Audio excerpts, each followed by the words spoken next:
Yeah, we're recording. Okay. It's real. Okay. So right now we're working on guest Jeff Nurburg, definitely top of the list. And make a lot of success. It wasn't until after working out for almost like 3 years before I realized. Yeah, we're trying to make a podcast, you know. It's a little feature. Think about playing hockey and how often you practice, and then how often you actually play in a game. It's different levels of intensity. Yeah. Pomps Gains podcast, Let's go. episode 1. My name's Dean, My name's Josh. and yeah, the reason why we made this podcast is we already had the equipment. So Yeah, we already had everything. We got it before the chair. This isn't anything new. So, but we just thought we had like a lot of knowledge about fitness, and Yeah. not only fitness, just like the overall like our experience with like getting like gains. Yeah, I mean, like, yeah, experience with fitness, like, even us, I think a good goal for this podcast and what we want to do is just have conversations, I guess, just talk like we normally do, and then Type okay, maybe shit. we can talk about fitness. Like, we should make a podcast. Yeah, the classic, like, who gave these dude mics? Not for real. Because like what was your genesis into like working out? Yeah, I started, so in August, I think I'll be like 5 years working out, and my background is kind of like the skinny guy, like hard to put on for mass. real. Chat, Like, pull up it the was photo. just, yeah, put up the photo. Yeah, so that was something I really struggled with, and then as soon as I kind of started, it was like a challenge between my sister and I. Was actually the original genesis. I told her, like, okay, I'm gonna just work out like every day for a month. That was the goal, and then or 6 days a week, and then I managed to take that from a month. Now Yeah. doing it consistently. How old were you? Were you in this? I guess it was during COVID. Yeah, like uni, right? I would have been, maybe 19 at the Yeah. time. So then, and from there, I found it was pretty good. I can see how much it's improved my health and, No, and 100%. my life in general. And it's just like it baffles me. Such a security complex. Like some people don't work out at all. Like don't do Yeah. any means of fitness. Like it's okay. Like people who play basketball, or soccer, Yeah. stuff. Like people that just don't do any like fitness. Like that's like, especially if you're young, like Right. us. Like Yeah. I believe that your physical peak it is at your younger, like from like mid 20s, Yeah, and like if you like, it's a perfect opportunity to like see your physical peak. for sure. And You you know? know what? Like, of course, it's hard to get into. Like, it's hard to build a habit. Oh, 100% intimidating. It's Yeah, 100% intimidating. Yeah, for sure. Maybe you can give some background on kind of like where you started, what Oh, were yeah. So in high school, I always did like sports and stuff.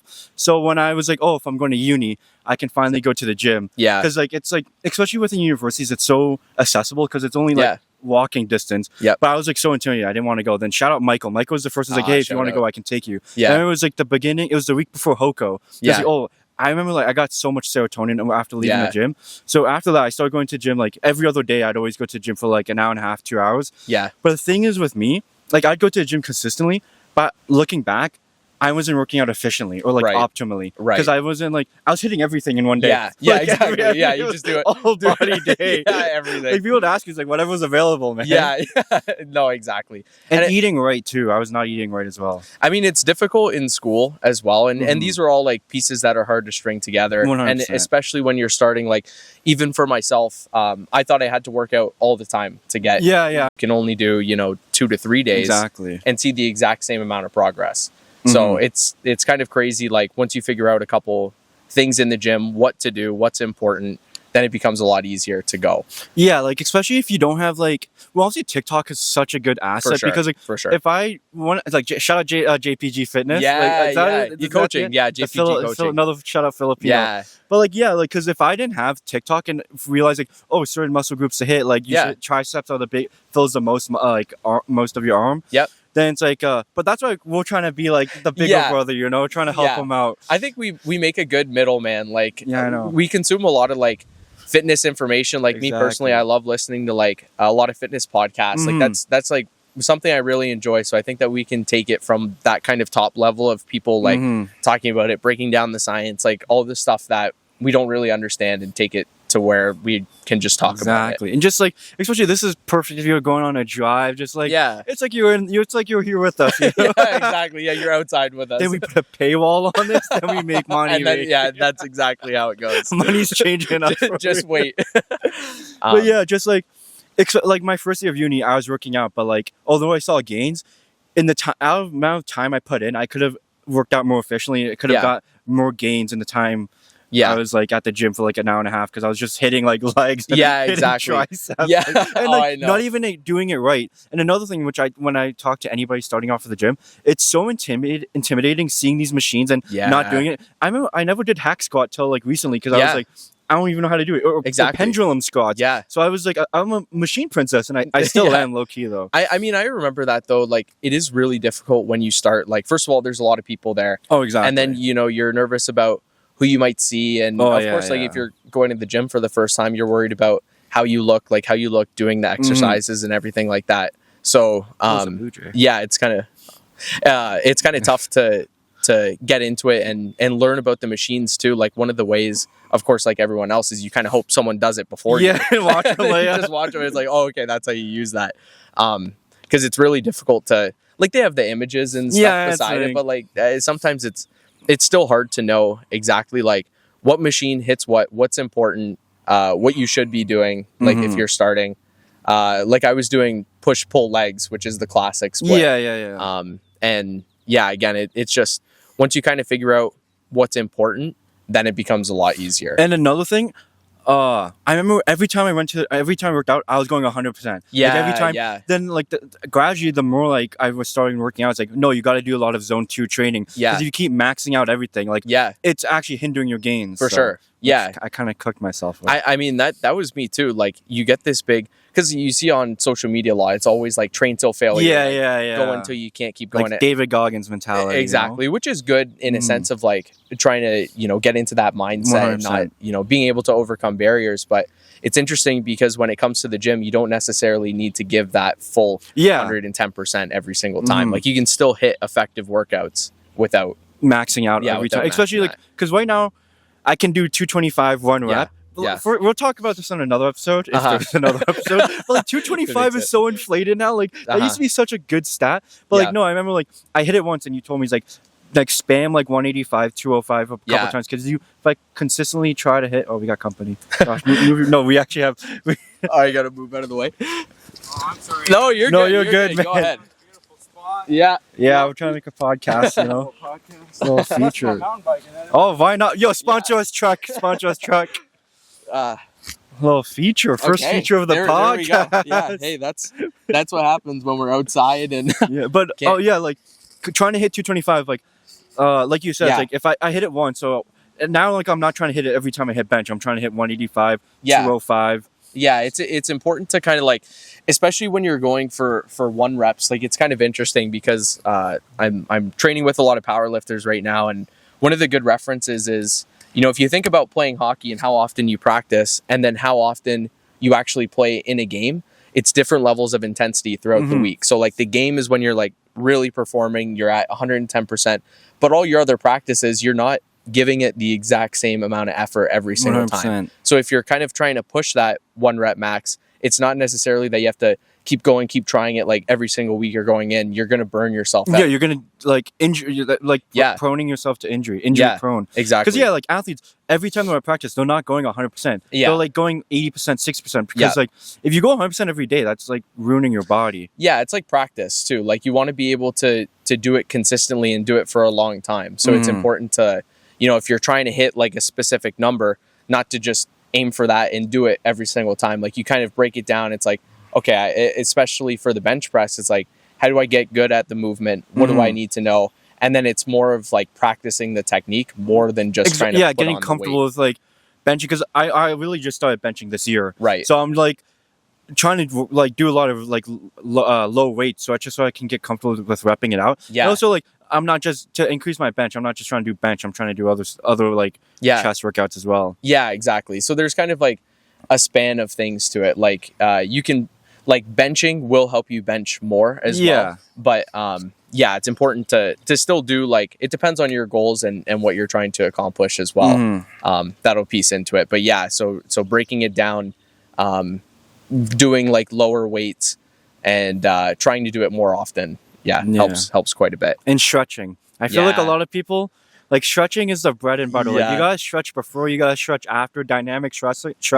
Because like if you want to like be mobile when you're old, like when you're an unk, you gotta stretch. Yeah, but it is true because like, and for a long time, like I always joke because you don't really start stretching till you hurt yourself. Exactly. And then you're like, okay, now it's kind of time to start stretching.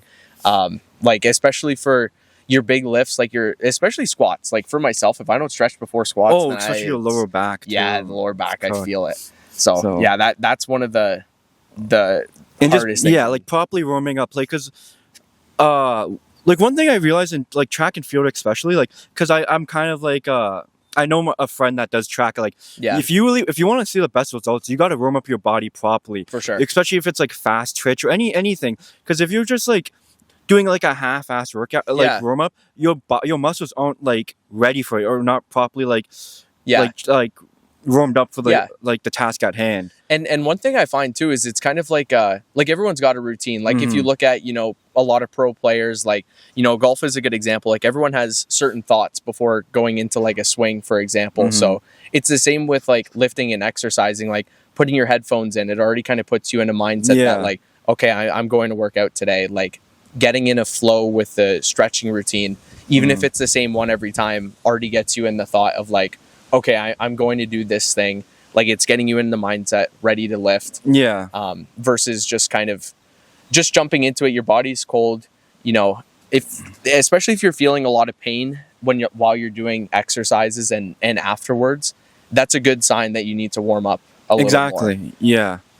And especially like my one friend, he's like, every time I squat, like my lower back really like hurt, like it's painful. Yeah. And I was like, oh, like what do you stretch? It's like, no, like I just do like 3 sets like with just the bar, then I do it. It's like he's like, then he obviously is like, honestly, like saying it out loud, like maybe I should spend more time like warming up the body like properly and acclimating to like the thing, especially if you're lifting heavy, man. You're really setting yourself up for failure if you're trying to like do that shit. And it's an easy check too. It's exactly. Like, it's like, okay, one day, like, if I don't stretch, like how do I feel? And then the next day, if you stretch, how does it feel? Like you can get instant feedback right away, especially from, your body. Like it'll tell you if you're doing the things right. I don't know if there's a stat, but I feel like a good indicator is like if you're able to touch your toes. Because I can touch my toes. I'm pretty close. Like I think I can maybe slightly. I think that's a decent indicator to see how like how flexible you are, how much mobility you have. Because you should be at our like in your 20s and under, you should be able to touch your toes. I feel like there's a real kind of test that you can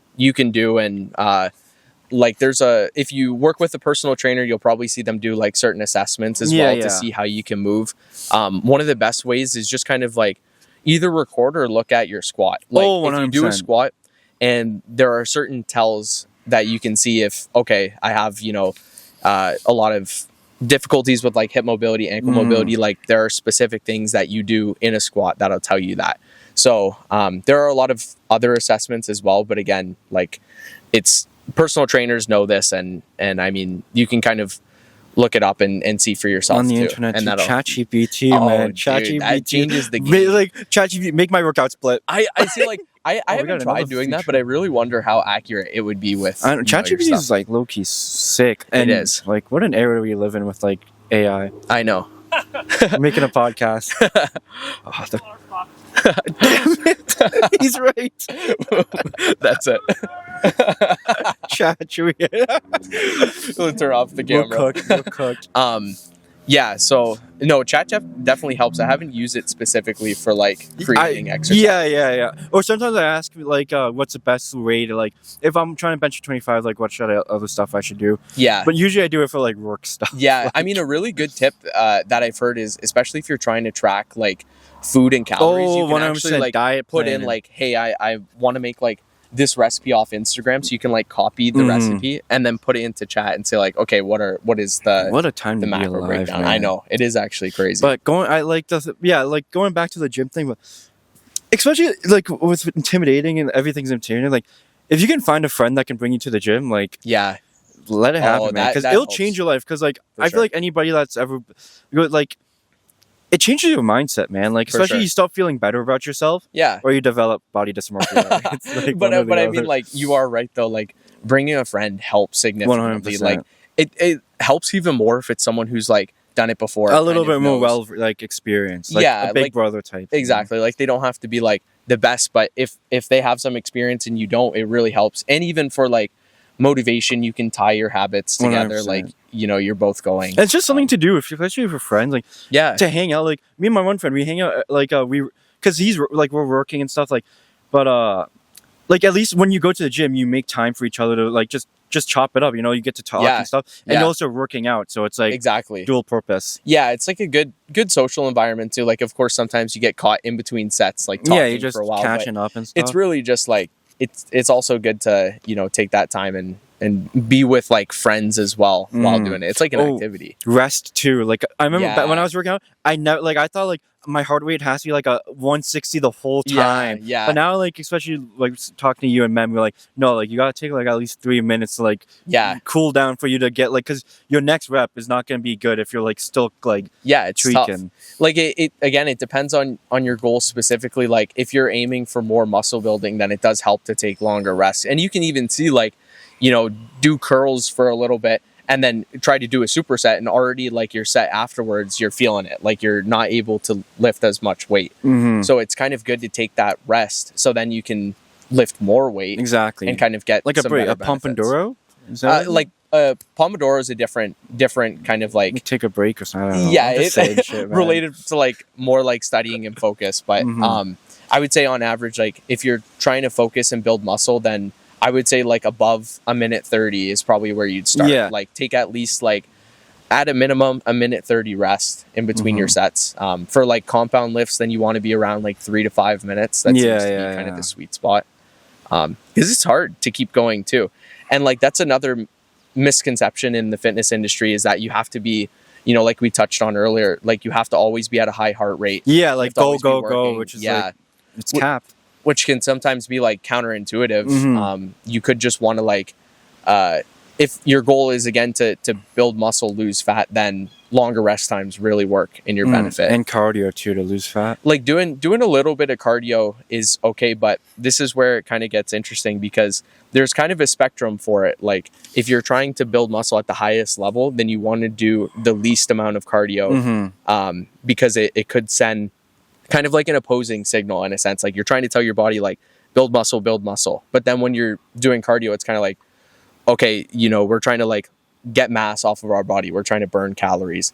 So if your goal is to just kind of get lean, then your best bet is build muscle, build a good base, and then add a lot of steps. Like steps is kind of the best 10,000. Yeah, exactly. 10,000. To kind of lose fat while also keeping the most amount of muscle. That's the best. There's also dieting, which is like the 101. Like you can't outrun a bad diet. You know? Exactly. And it's tough though.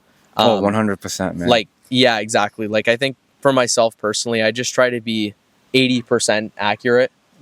So like try to, you know, one of the big things that you can do diet wise is hit 1 gram of protein per pound of target body weight. So if you want to be 170, then you hit 170 grams. And when you look at that, like it's really difficult. It's like, you know, 3 full meals of protein. Like, you know, you're around 200 grams, which is like 1 chicken breast is like 60 grams of protein, 60 to 70. So it's very difficult to hit and get that, but that's a good level to be at. What's another thing we want to talk about? So we talked about like our testimony to fitness. So we talked about our experience, why we started working out, things we struggled with. Like just to recap for myself, like thinking I need to work out all the time. 6 days a week was a big one. Not getting a lot of protein, I found, was another thing that's very difficult. And I think one thing I didn't know was how important like steps are and movement is in general. Like even if you work a desk job, you might not be moving around a lot. So that's a big thing. That's how she goes. But no, 10,000, like if you do a lot of steps, and it's so easy, like you'll see weight shred off, I feel like, right? Yeah, it's better like if you make it a goal. So apparently like studies show 8,000 steps, you get 80% of the benefits of walking. So like you hit 8,000, you're good. But 10,000 is kind of like the healthy number. Like if you can get that. But if if you're active and you have like a job where you're moving around, you're hitting this very easily. Yeah. But if you work at a desk and, you know, you do exercise every single day, or maybe not every day, but, you know, however many times per week, you'll find that, at least for myself, like working at a desk, I might be after my workout at like 3,000 to 4,000 steps, like not a whole lot of movement. So I have to find ways like outside of that to get more steps through the day. It's all about creating good habits, like whether it's steps, going to the gym, because like if you want to see change, you gotta make changes in your life, you know. Exactly. Like going to the gym, like, but prior to university I never went to the gym, but it was something I wanted to do, so I made time, like especially like, well, for this guy who went to engineering, so definitely his time constraint was a lot tighter than mine. But like in university, I remember for me going to the gym, like, okay, at least for an hour and a half, I don't have to be worrying about like exams or anything or projects. And if you're in a privileged position to go to university or college, usually it's free. Like it's a part of your admission. Like they already bulled you, so you're already paying for it. And like go, like it's sick to go to, you know. Yeah, and I mean like if you look at it this way too, like working out for the hour and a half will improve like the way you study. The things you do. And then like another thing, if you can go on TikTok for an hour and a half, like in doom school, then you can definitely go to the gym and yield better results. Yeah, like if you can get yourself, you know, there, that's the hardest part. And you never feel bad after a workout too. No, 100%. It's especially like just showing up for yourself, because you know they say like the days that you don't want to go is the days you should go. Yeah, exactly.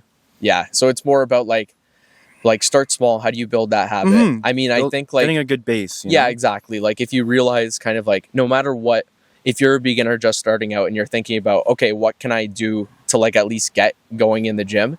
Then I would say just focus on like a quick 15-minute workout. 100%. Like just go in, touch the weights. And like this is what I did. Like there's some machine, like when I was doing cable, like the cable machine, I didn't know what to do. I just look on TikTok, like top 3 cable workout. Like there's no shame in watching TikToks on stuff to work out, especially machines as well. Because you see people use the hack squat 3 different ways. Or like other machines, like it's like, oh, am I doing this right, chat? Like so just don't even use YouTube. Use TikTok is so peak. Like I have a folder of like best works out like the triceps and which type of muscle group. So exactly, there's so much information out here that you can like this anybody podcast too, man.